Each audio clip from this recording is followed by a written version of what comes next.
10 ವರ್ಷದಲ್ಲಿ ನಮ್ಮ ಗ್ರಾಮವನ್ನ, ನಮ್ಮ ಕುಟುಂಬಕ್ಕೆ ನಿಮ್ಮೆಲ್ಲರ ಆಶೀರ್ವಾದದಿಂದ ನಮಗೆ ಅಧಿಕಾರ ಕೊಟ್ಟಿದ್ದೀರಾ. ಸದಾ ಚಿರಋಣಿಯಾಗಿರ್ತೇವೆ. ನಮ್ಮ ಉದ್ದೇಶ ಒಂದೇ, ಗ್ರಾಮವನ್ನ ಇನ್ನಷ್ಟು ಎತ್ತರಕ್ಕೆ ಅಭಿವೃದ್ಧಿ ಮಾಡಬೇಕು. ಅದ್ಯಾವುದೇ ಕೆಲಸ ಆಗಿರ್ಲಿ.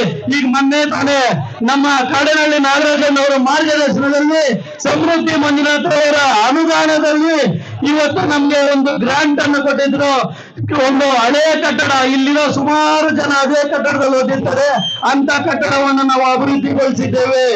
ಅದೇ ಒಂದು ಪುರಾಣವಾದಂತಹ ಕಲ್ಯಾಣ ಉಂಟು ನಮ್ಮೂರಲ್ಲಿ, ಅದನ್ನ ಅಭಿವೃದ್ಧಿಗೊಳಿಸಿದ್ದೇವೆ.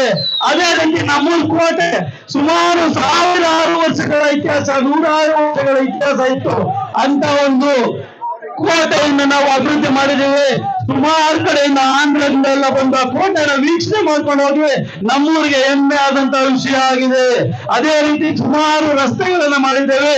ನಮ್ಮದು ಯಾವುದೇ ರೀತಿಯಾದಂತಹ ಸ್ವಲಾಭ ಅಂತ ನಾವು ಹೇಳಲಿಕ್ಕೆ ಇಚ್ಛೆಪಡೋದಿಲ್ಲ. ಗ್ರಾಮದ ಅಭಿವೃದ್ಧಿಯೇ ನಮಗೆ ಮುಖ್ಯ. ಇನ್ನಷ್ಟು ಅಭಿವೃದ್ಧಿ ಮಾಡಲು ನಾವು ಸಿದ್ಧರಿದ್ದೇವೆ.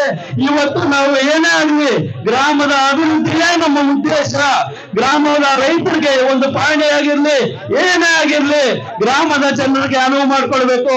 ನಮ್ಮ ನಾಗರಾಜನವ್ರು ಏನೇ ಒಂದು ಫೋನ್ ಕಾಲ್ಗೆ ಅಟೆಂಡ್ ಮಾಡಿ ಏನೇ ಕೆಲಸ ಇದ್ರು ನಮಗೆ ಮಾಡ್ಕೊಡ್ತಾರೆ. ಅಂತವ್ರಿದ್ದಾಗ ನಾವು ಯಾಕಂತ ಅವ್ರಿಗೆ ಇದು ಮಾಡ್ಬೇಕು, ಅಂತವನ್ನ ಬಳಸ್ಕೊಳ್ಳೋಣ. ಅಧಿಕಾರದಲ್ಲಿದ್ದಾಗ ಸುಮಾರು ಕೆಲಸಗಳನ್ನ ಮಾಡ್ಕೊಟ್ಟಿದ್ದಾರೆ ಗ್ರಾಮಸ್ಥರಿಗೆ.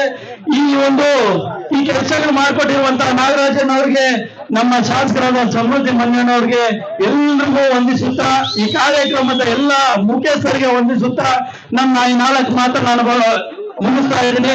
ಎಲ್ಲರಿಗೂ ಧನ್ಯವಾದಗಳು.